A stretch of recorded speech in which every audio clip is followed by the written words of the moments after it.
You said if he would have went to a HBCU, it wouldn't have happened. He'll still be alive. So the more I researched Charlie Kirk, the more I saw he was a white Charleston White. I'm not a black Charlie Kirk. In today's video, we're going over Charleston White's true feelings about Charlie Kirk. You guys know I'm not going to catch you catchphrase or anything like that, so we're just going to get right into this video. Hey, in the name of, I invite you to the table, but I get to edit the talking points. I invite you to the table, but I'm targeting the younger minds. It's no difference than the LGBT that puts things in Disney channels, because whenever they want to build prisons, what they do is they target third grade literacy tests. Who can read in the third grade? Okay, we're going to build 2,000 more prisons based on these reading statistics, because these motherfuckers going to prison. Homie, so they're targeting our children. So what did Kirk do? Because you had Glenn Beck, you had Rush Limbaugh, you had Bill O'Reilly. They could not connect with the young people the way Obama did with white young people. Mitt Romney couldn't do it. Donald Trump couldn't do it. So they needed a figure, a young figurehead. They tried to get Aiden Ross. Aiden Ross' group is too young. That's why he got to interview the president. They needed somebody who didn't embrace the way Aiden and them did.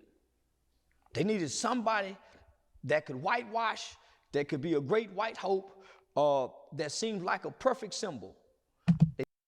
What seems crazy about that is that we've seen Aiden multiple times on multiple streams defending black people, but then the company he keeps be racist. So it's hard to really decipher the two. You know that old saying of if there's 10 lions coming down the street, there's one good lion, but you don't know which one that is, and you're not going to stick around to figure out, because they all look the same. So it's kind of weird in that dynamic, and it's also weird how Charlie Kirk came up so fast. I'm not sure if maybe I'm just not on him. I wasn't on him, but I felt like I was paying attention just like everybody else was. But he came on the scene kind of quick, and it was like he was the spokesman for what people didn't want to say or people didn't want to get canceled for, but that was how he made his money. So it worked out for him.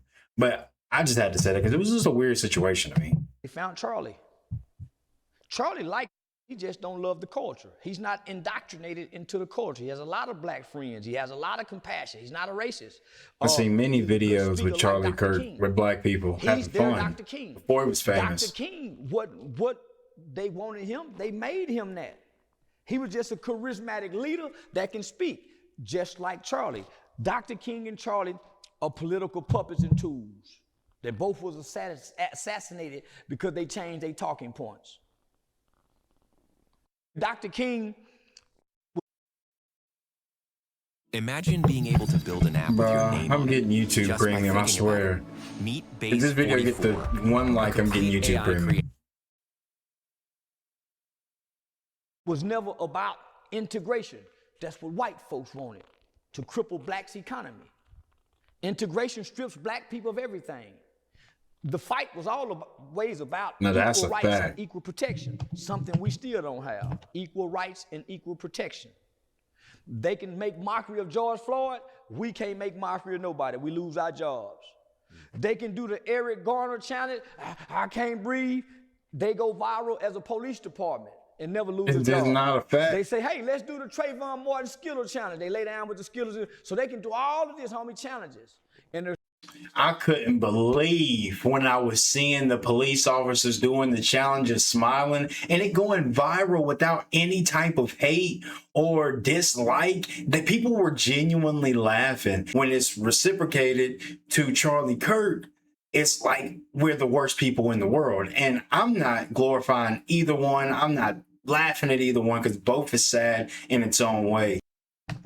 There's no repercussions and backlash. But it is for us, for anybody that speaks against their Savior. So they've made him a God. Right. They've made him almost like Jesus. They say he got a steel neck, that the bullet, his neck wasn't steel enough to stop the bullet. He wasn't that good where God didn't allow him to die. He was just a mortal man with flaws and sins, just like every other man. He wasn't no different, just like Dr. King. When he died, people celebrated. Good. They celebrated when George Floyd died. White people celebrated when George Floyd. I didn't celebrate. Because Is he that don't not a mean fact? nothing to me. My focus is on, just why you hear people say, man, he don't never talk about white people. Why? White people ain't bothering us. I had to tell it today on a live, homie, there's been 2 black boys found hanging. Why me and you on here talking with nappy hair about this white man and he was killed by a white man? Why? So Charlie Kirk was. And I mean, he isn't lying. The problem is within us and our community, not saying with everybody. I'm saying the problems that we deal with, we need to deal with and handle within ourselves and within our own community.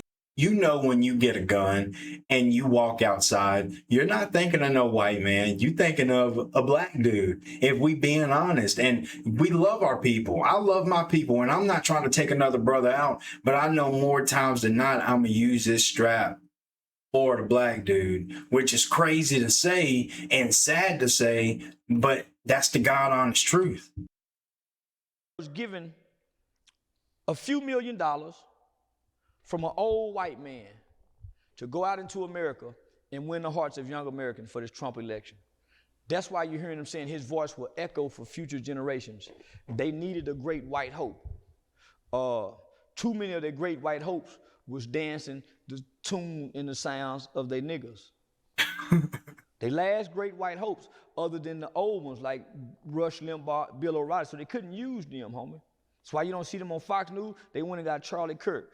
They went and got Aiden Ross. They got When Charleston White talks, I swear he sounds like he could be on Roots. I don't know what it is, and I think that's why his words hit so hard when they talk about black people, because it sounds like he's like one of the old racist, house niggas from back in the day that go tell massa about what the niggas done. You know what I'm saying? That's just what it feels like. Alex Stein, and they use these non-racist, non-hateful hearted Caucasian guys in the name of standing in Christianity. But they even hung us in the name of Christianity. You said if he would have went to a HBCU, it wouldn't happen. He'll still be alive. Explain They just would have that. recorded him. You see, I went to a HBCU. They just wanted to record me and ask me a bunch of questions. You still storm